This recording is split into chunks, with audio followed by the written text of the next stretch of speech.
I've said it all year. They need to freaking tighten up. And then what was that like 5 second pit stop? No, I'm gonna get angry again. What was that 5 second pit stop? What? I don't know who started those rumors, but it's the most ridiculous rumor I've ever heard. Um, yeah.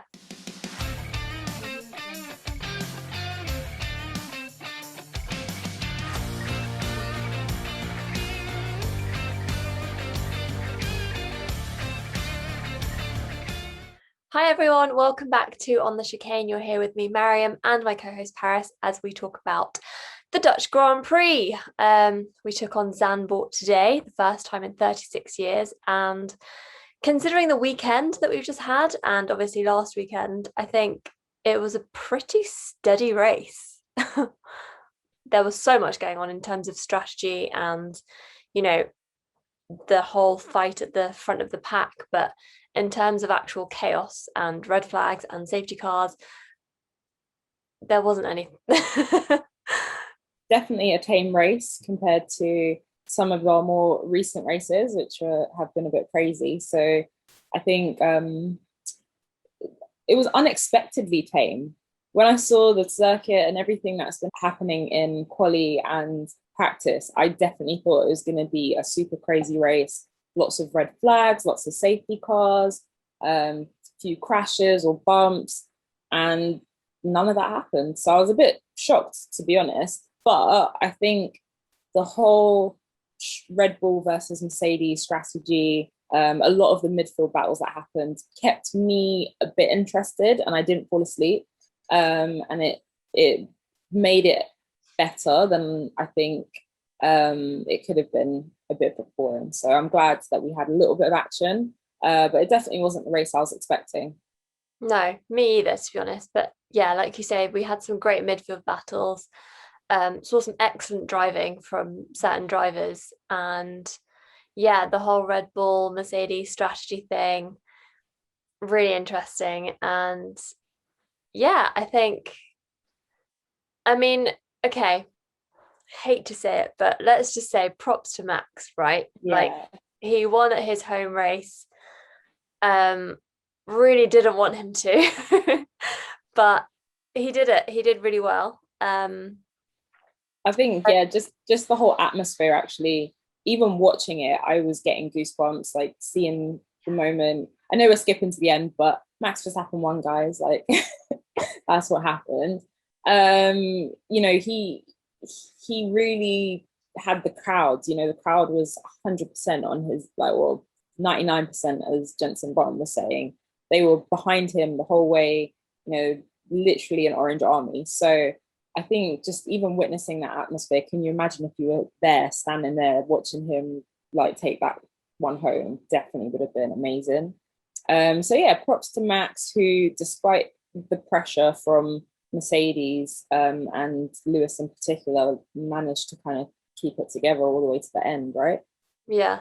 Um, it was insane. Like you say, the crowd, like watching it, really like I couldn't help but smile at the end. It was just like, this is insane. And the capacity for Zandvoort is 100,000 people. So can you imagine that atmosphere like in person? Kind of glad I'm not there because of COVID. I'd be stressing because of that. I was stressing enough at Silverstone. Um, but yeah, I mean, they are epic fans. It's a great fan base. I was gonna say, just you have to give it to Lewis and Valtteri. I think, given the circumstances, Lewis drove really well today, and you can't take that away from him. So yeah, I mean, let's go back to, I think, practice on Friday. Um, you were So this saying, whole yeah, weekend, there were 6 red flags. Literally in every single session of practice and qualifying, there was a red flag, which is why I was saying that I genuinely thought that we were going to have a crazy bumper car crash race. So we had FP1 had Vettel, who was out there doing Fireman Sam with his fire extinguisher and the marshals. Love that picture of him with his Italian hand telling the marshal something. um, and you had Vettel going out in FP1, then you had Hamilton and Mazepin out in FP2 causing red flags. So Hamilton had an issue with his PU, Mazepin spun out, and then FP3 was Sainz, who crashed into a barrier. And then in Q2, you had Russell, who was on target to get into Q3 again, and then literally was driving just that little bit too fast for the Williams, lost the back of his car and ended up overshooting the corner. So he ended up out. Then I literally had the thought, I was tweeting on the chicane at the time, and I was like, oh, qualifying, Russell's gone out. That gives Latifi a chance to finally out-qualify his teammate. And literally what happened as soon as they green flagged qualifying, Latifi crashed out more or less same place as Russell.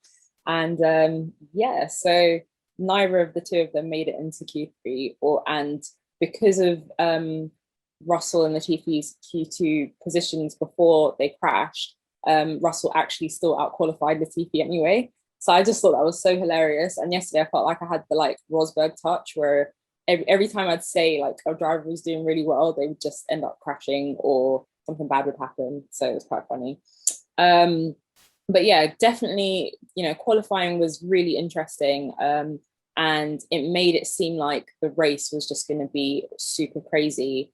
For qualifying, you had Max on pole, you had Lewis in second, Valtteri in third, Pierre Gasly, highest so far qualifying position in fourth. And then you had the two Ferraris of Leclerc and Sainz, and then Antonio Giovinazzi as well, doing so well in seventh. Amazing. Literally. I think super props to him. I mean, we'll touch on it a little bit later, but also considering the fact that his seat isn't secure at the moment. So, the fact that he's qualifying seventh, it could swing things back into his favor. And then you had 8th, 9th, and 10th was Ocon, Alonso, and Ricciardo. So I guess the biggest upsets there really was George not making it into Q3, and Perez, who didn't manage to kind of get over the lap, over the finish line to start his flying lap in time, missed out on making it into Q2. So he started in 16th place. Yeah, I think the red flags qualified in 16th place. Sorry.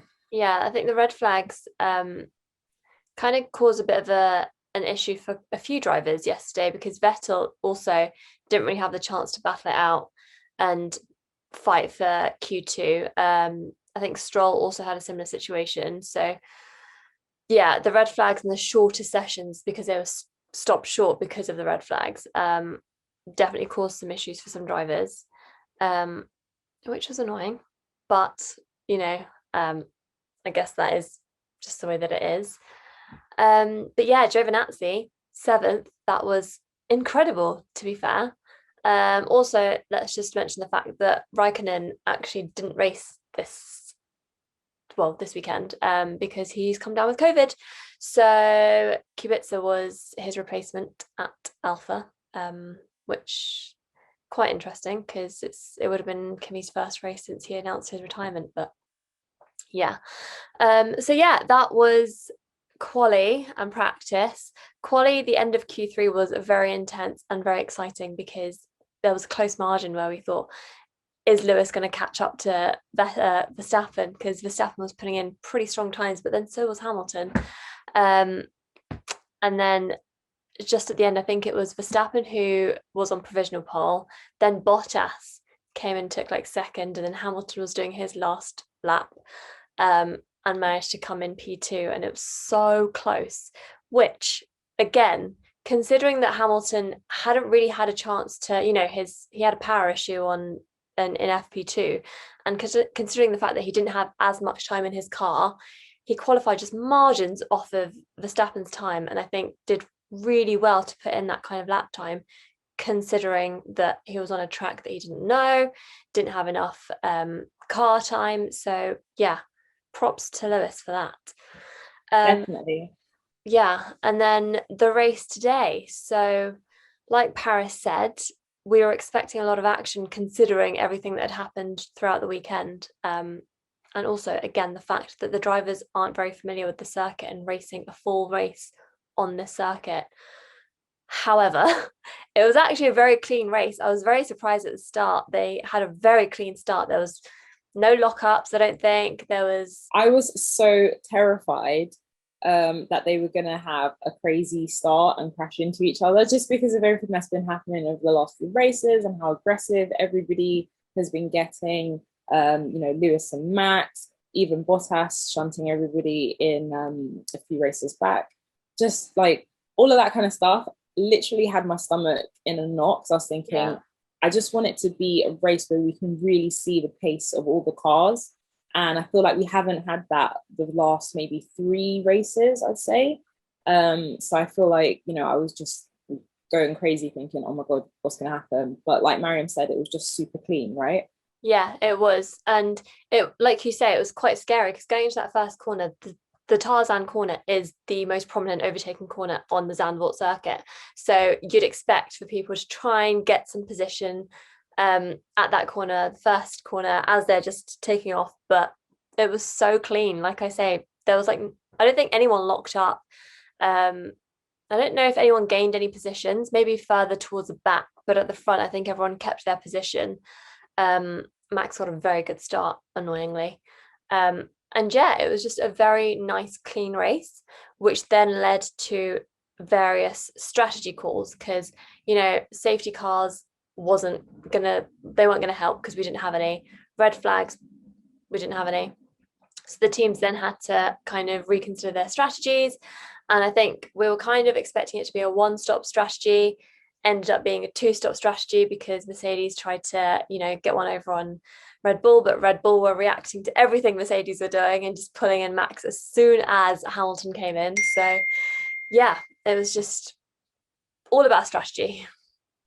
Do you think that Mercedes have shown this year that they are not the masters of strategy? We've discussed this a little bit, but I feel like this was the perfect race to really see the difference between Mercedes and Red Bull's strategy calls. Do you know what? I think it's hard to base it on this race simply because the gap between the cars, the thing is, Mercedes were trying not to let that gap become too big, because if they did, then obviously Verstappen would have got ahead and would have been able to make his own call on when he took his pit stops without disrupting his position in the race. So I think Mercedes did what they had to do to try and retain their positions and try and stay close to Max, especially given the fact that Red Bull today did have the stronger pace. Yeah, I don't know. I don't know if you can base it on the race today, because Mercedes, like we've said before, kind of fluke it a little bit when it comes to strategy. But then so do Red Bull sometimes. So, I don't know. Do I think they did the right thing today? Yes, I do, because like I say, I think if they had allowed that gap to become too big, it would have been such an easy race for Max. But the entire race, they kept that pressure on him.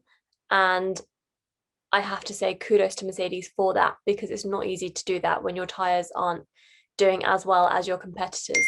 So, yeah. Yeah, I mean, I agree with you generally that Mercedes are obviously, they kept that pressure up. They were doing really, really well to kind of take it to Red Bull and not let Red Bull get away, using both team players that they had in the game. Obviously, Red Bull were a man down with Perez being much further back. So they definitely tried to use the strategy. But from an outside point of view, I feel like Red Bull was so much more harmonious with even like Perez being in the back and Verstappen being up front. I feel like the team had a more holistic vibe where they just kind of like, all right, as soon as Hamilton pits, cool, we're pitting Verstappen. They knew immediately, like they pitted him straight away lap after. They knew what they were doing. And I feel like even just through the tension that was coming through Lewis's radio, for example, towards the later end of the race, when they'd put him onto mediums and he was kind of like, why have we not gone into the hards? Verstappen's just gone into the hards. So there's a bit of I'm wondering how much they've really like gone through all of these strategies with the drivers, you know, Valtteri being a bit belligerent in his own lovely Valtteri way. And I'm just thinking, like, there's a holistic thing that's kind of missing right now from Mercedes, where they're acting like they're reacting. Whereas even if you're in a position to react to, you know, whatever Max and Red Bull are doing to try and pressure them, you want to be in a leading position. Like, you want to be making those calls based on knowledge, based on like, yes, we're doing it because of this, so that you don't have your driver feeling a bit like out of sorts, which is how Hamilton felt. So I don't know. I just feel like they need to, I've said it all year, they need to freaking tighten up. And then what was that, like 5-second pit stop? No, I'm going to get angry again. What was that 5-second pit stop? What? These guys in their bloody pit stops, they're going to make me so angry. But I just think, like, Mercedes, we love you, and we know it's hard. It's bloody hard to be a race engineer. I'm not taking that away from you, but just please get it together. Monza's bloody brilliant. That was actually brilliant. So yeah, I think, you know, by Monza, which is supposed to be, according to the commentators, Monza and Sochi are supposed to be Mercedes favouring tracks. So I want to see a super tight Mercedes. I want your calls to be on point, because today they could have won on strategy, or there's the potential that they could have won on strategy. And I know their strategy failed, but I still feel like they could have been closer than what they were. All right. I honestly don't have anything to say back to that. I love it when you get passionate. Yeah, I mean, I see where you're coming from. I think, yeah, Mercedes, do you think that they're just kind of feeling the pressure of like this whole championship fight because they've not had this? Yes, I think that's exactly it. They are exactly feeling the pressure. That's all it comes down to. You know, you've got the pressure on track, then you've got as well a little bit of the pressure off track with whatever's happening with Valtteri behind the scenes. So obviously that's going to influence the decisions that he makes during the race, like it or not. Like, if you tell him to do something and he doesn't feel like it, he might not do it. I mean, which is a bit wild. To be fair, we saw that with Seb last year, didn't we? Seb was just doing whatever the hell he wanted because he was like, I am not here next year. You guys have treated me like shit. I'm out. So he was literally just making his own calls. And I feel like it does get a little bit like that when you've got a driver who knows that they're not staying. And, you know, they want to just kind of say, do you know what? I'm just going to do my own race. So, yeah. So I think I do definitely see your point, and Mercedes probably could have been a bit tighter today. But, you know, again, we've got Monza next week. It's the end of the triple header. Let's see if they've still got it, because I'm sorry, but honey, Hamilton needs to keep bringing home those points. I'm very proud of him for getting fastest lap, because every point at this race is crucial. But now that Max is back in the lead of the Drivers' Championship, we need Lewis to just smash it out, and I need Verstappen to just crash out, please. So, yeah. I think it's super crazy as well that Lewis, like, race on race, he brings it. Like, he was complaining about his tires, but still putting in the same kind of lap times as the Red Bull, or like close to the Red Bull in a sense, because obviously they're off the pace because the car is not as fast, but he was still trying to like maintain that, considering the fact that, like, you know, he's 3 seconds off of Verstappen, and then Bottas is like 10 seconds off of him. So, you know, you can imagine how fast this guy is going and how much effort he's putting in. Let's go a bit further back down the grid though. So Perez, for example, other Red Bull driver, he got driver of the day today. So as we said, in qualifying, he only made it into Q3, so he started off in 16th place. The Red Bull garage, the Red Bull engineering team decided that they would take him out of Parc Fermé, which is when, if you're a new person to Formula One, between qualifying and the race, you have to put your car into, I think, a Parc Fermé, and you can't touch it, you can't make changes to it, or only certain changes are allowed. And if you make massive changes, it can incur grid penalties, or in this case, he ended up starting from the pit lane. So they basically kind of used it as a free penalty moment because he was already on his last power unit. And if they didn't do this, he would have probably been, in a good position later on down the line in a few races, and then had to take a grid penalty for changing his power unit. So they said, well, he's already qualified in 16th. He's already at the back of the grid. Let's give him the grid penalty today, and we'll start him from the pits, which is what happened. But quickly after he began, he ended up with a bald spot on his tire, so they had to pit him really early in the race. So he kind of wasn't able to make up the positions as you would expect early in the race from a Red Bull, who's obviously got a similar pace to Verstappen. And he even had a moment where he couldn't even get past Mazepin, which was a bit crazy. You got Mazepin battling Red Bull, a bit wild. But in the end, he did kind of make it all the way back up to 8, which, that was just some amazing overtaking. There was even a bit where he was on the radio and he was like, yeah, what do you say? Let's get it, guys, or something like that. And what did you say? Who's next? Yeah, that was it. Let's go. Who's next? Loved it. So yeah, you know me, I'm super happy for Checo whenever he's doing super well. And it was nice to see, people were saying that you can't really overtake at Zandvoort. I feel like they say this about every track. You can't really overtake at blah, blah, blah. But I don't think it's true. I think if you've got the pace and if you're in a position to overtake, you will. And that's what happened today. He was, and he did. Who's next? The Alpines. Yes, the Alpines. Alonso on fire today. Technically, I think he should have got driver of the day because he was really strong. Yeah, I mean, there were points where Ocon was behind him and complaining on the team radio saying, this guy's going too slow, basically let me overtake. And I don't think the team reacted to it really. But then Alonso just kind of sped off and was like, actually, I'm not that slow. And yeah, Alonso was just doing really well today. So Alpine were pretty good, I think. Yeah. They finished in 6th and 9th. So good points for Alpine today. I'm not sure how that moves them up into the Constructors' Championships, but I'm sure that is some mega points for them compared to for example, the Astons, who are a bit further back today. Yep. Who else? AlphaTauri. Yeah, so Tsunoda had a DNF, didn't he? Yeah. Do you know why, actually? I didn't actually catch why, and I haven't had a chance to check. Let me, you talk about Gasly, and I will try and find out what happened with Tsunoda. So Gasly, again, as we've said, really, really good weekend for him. He qualified 4th, which is his best of the year so far.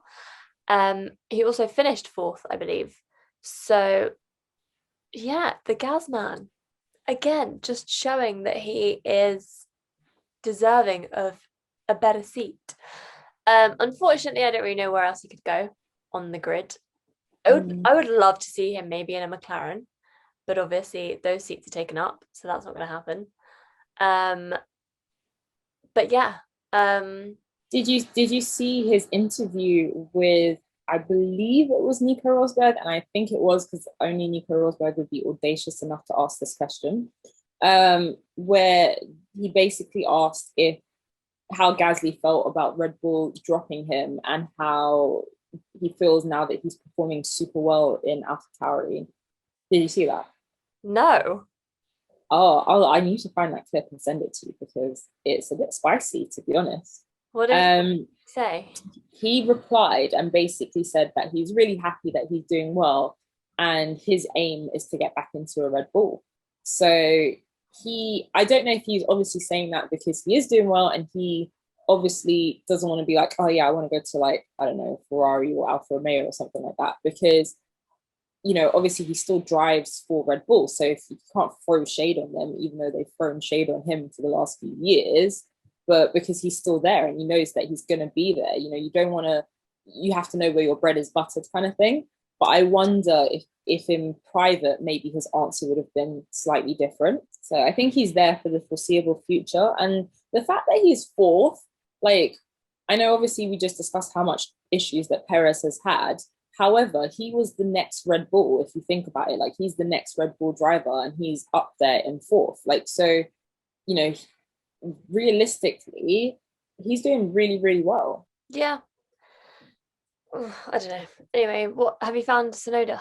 It just says that they've seen something on the telemetry. It doesn't say what the exact reason was. So some sort of mechanical or engineering issue, some sort of failure. So I think, Sonoda, I don't know, he started off the year. Do you remember? Like, he was really good, really aggressive. And he's just had a poor few races and then compounded by clearly some bad luck. So don't know what's going to happen with him and his future, but I would like for him to stay at least until the end of the year, and maybe for them to make a decision about it a lot later in the year, because I feel like with Red Bull and AlphaTauri, they're so quick to like drop a driver if he's not acting perfectly within his first year of driving, or even his first like half year. I don't think we're gonna lose Sonoda. He brings in a lot of money. And I think he still has a lot to offer the team. I mean, it's only his first year.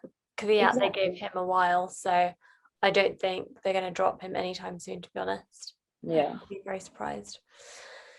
But also, let's talk about the Ferraris, because my boys had a good weekend. They honestly, where did that pace come from?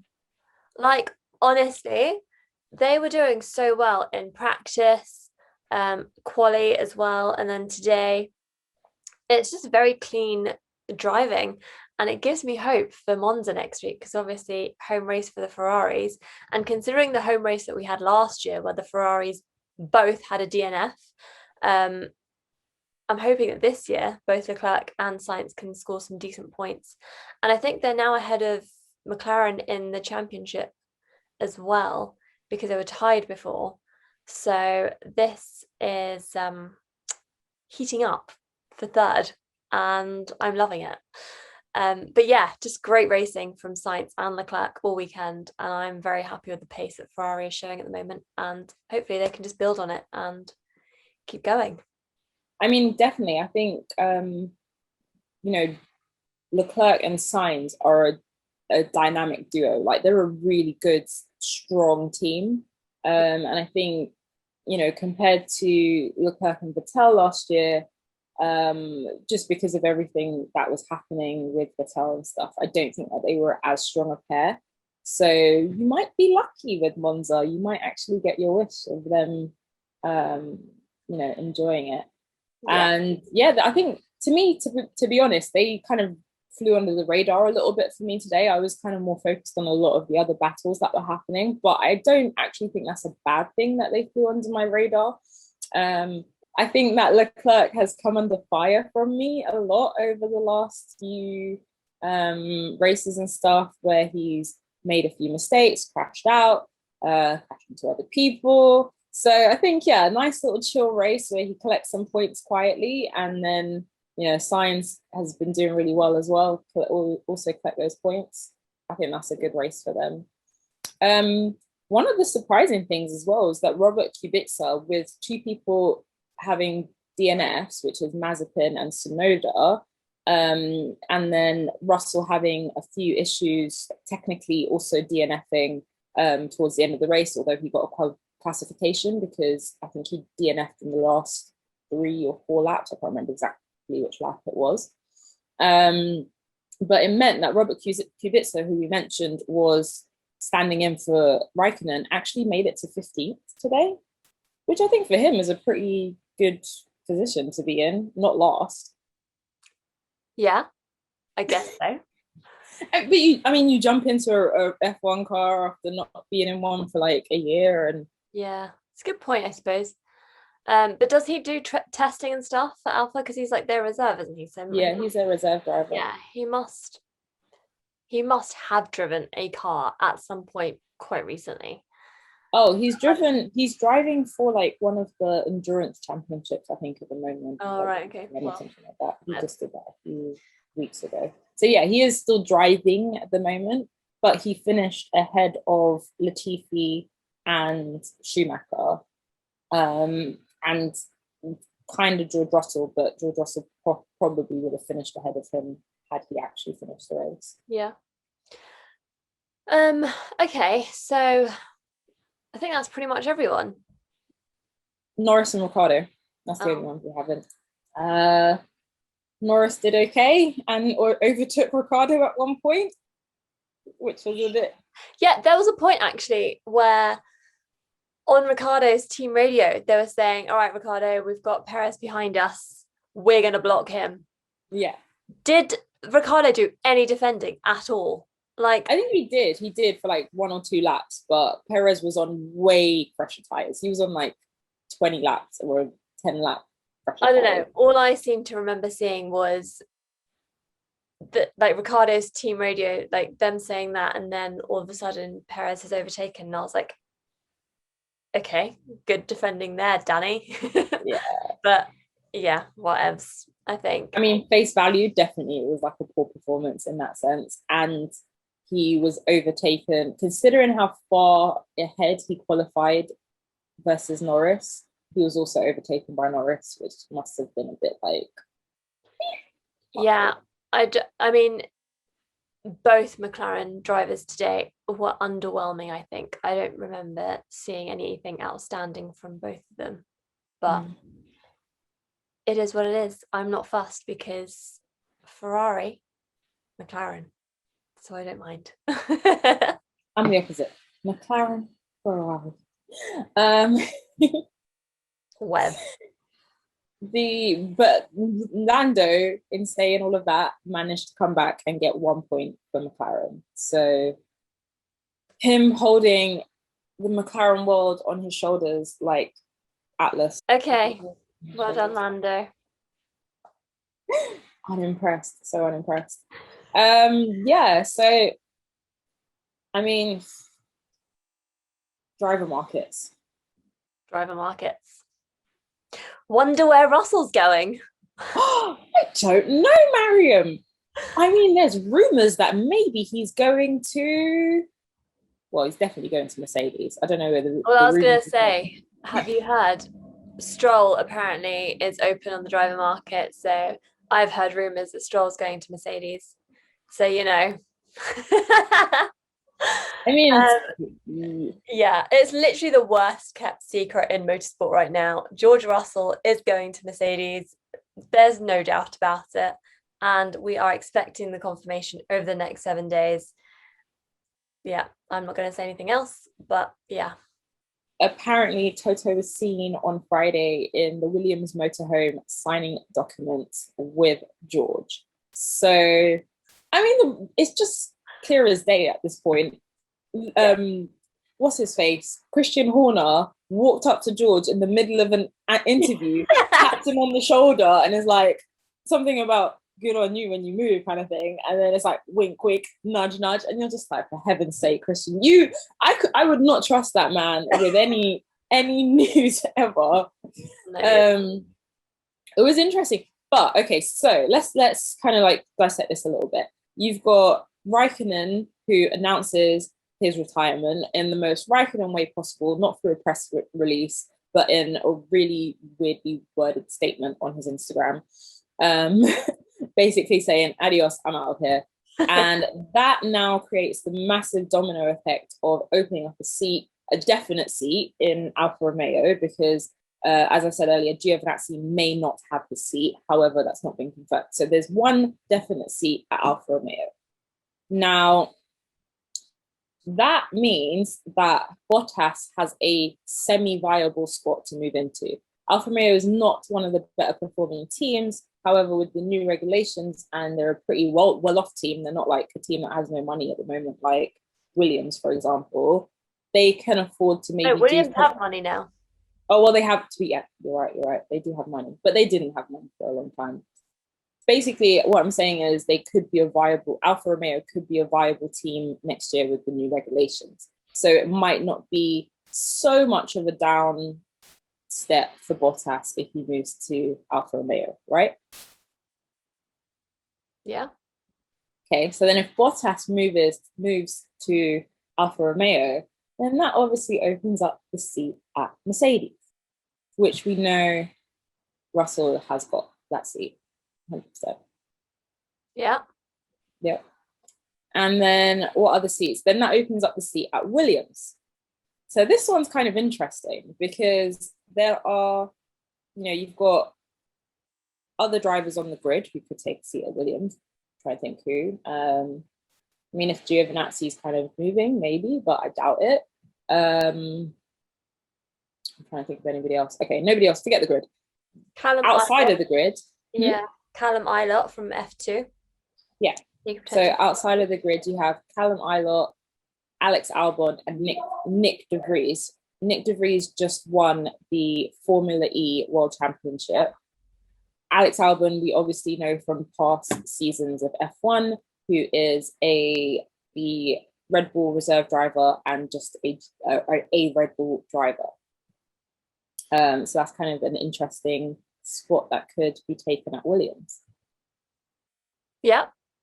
Do you think Latifi will keep his seat? I think so.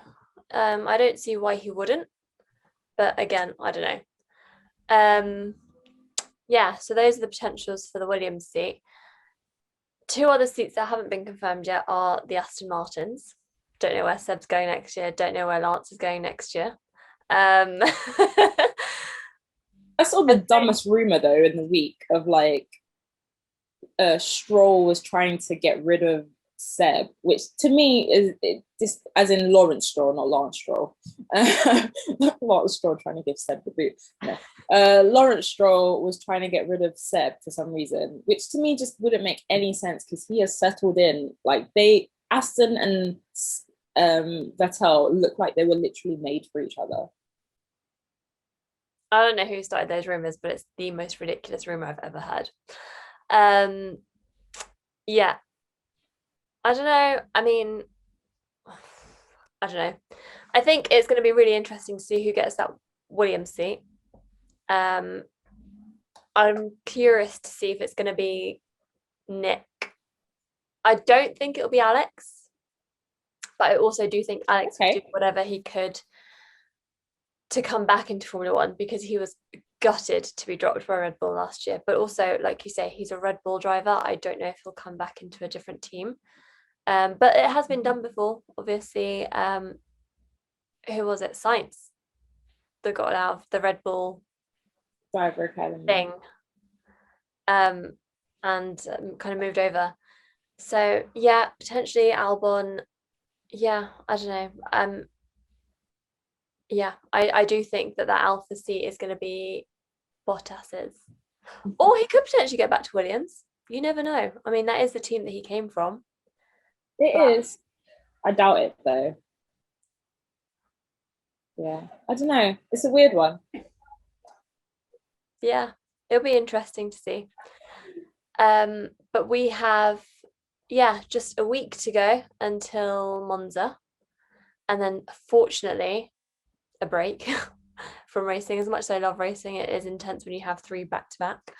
And I think in this next week or the coming weeks, there will be lots of confirmations and announcements of who's going where and what's happening. So just keep an eye out on our channels for everything that's announced because we're gonna be retweeting and posting everything. So yeah, definitely, it's gonna be interesting.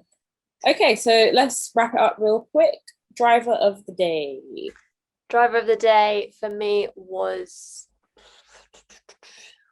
do you know what? I'm going to give it to Hamilton. Yeah, Hamilton. He was just good. His pace, considering everything, he did well. What about you? I was going to say Hamilton too. Yeah, so, man. He deserves it. He was amazing. Like just managing to stay. I think Max had an easy race, so if Hamilton had messed up, I would have probably given it to Max, to be honest, because he just had like a really lovely drive. However, Hamilton didn't mess up, and he didn't win and he didn't manage to overtake Verstappen, but he had an amazing race, I think. So yeah, my winner of the day is definitely Lewis Hamilton. Loser of the day, I think I'm gonna give it to Ricciardo, just based on everybody else having pretty decent races. Like, Perez got up there. Norris managed to get past him. Alonso did really well. Ocon managed to stay ahead as well. Like, everybody had really decent races, and Ricciardo was just like there floundering. So yeah. I was literally going to say Ricciardo as well, to be honest, because I agree. Exactly the same reasons. I think he was one that didn't perform as well as everyone else. So yeah, tough luck, Ricciardo. You're loser of the day on the chicane. That actually breaks my heart a little bit, but I don't think we've said that yet this year. Anyways, guys, thank you so much for listening. Thank you so much for listening to us every week as we kind of sit here and chat about all the F1 stuffs. Keep looking out for our videos. Keep liking us on Twitter, Instagram, all social medias. We are on the chicane. Make sure you subscribe and make sure you turn on notifications so you get your notifications bell when we upload our videos on YouTube. See you again next week for Monza. It is also my birthday, so we might be a little bit late on the video. Please do not hold that against us. But yeah, have a great week and we'll see you soon. Bye. Bye.